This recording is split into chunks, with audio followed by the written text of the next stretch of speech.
शारदे मैया गोहर छथिन काली मैया कारी दुर्गा मैया दया के भंडारी गे। सरस्वती मैया यहाँ छथिन हंसवा सवारी दुर्गा मैया बाघवा सवारी गे।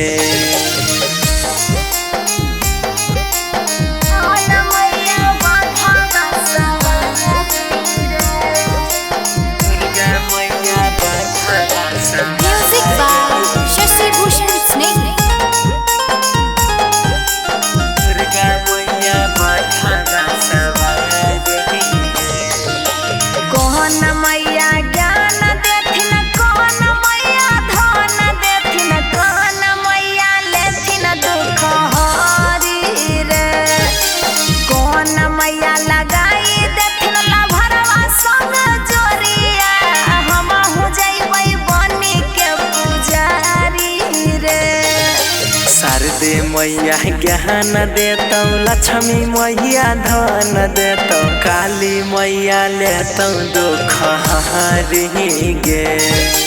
दुर्गा मैया लगाई देतौ लभरावा से जोरिया चली जइहे बहनी के पुजारी गे। म्यूजिक बाय शशि भूषण स्नेह।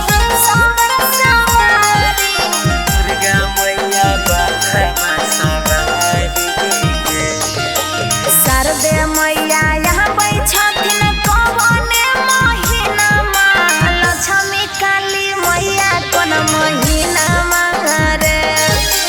दुर्गा मैया यहाँ छथिन कवने महीनामा उषाया दव करतै पूजनमा रे। शारदे मैया यहाँ छथिन माघ महीनामा लक्ष्मी काली मैया कार्तिक महीनामा गे। दुर्गा मैया यहाँ छथिन आश्विन महीनामा मोहन माइकल गईतै भजनमा गे।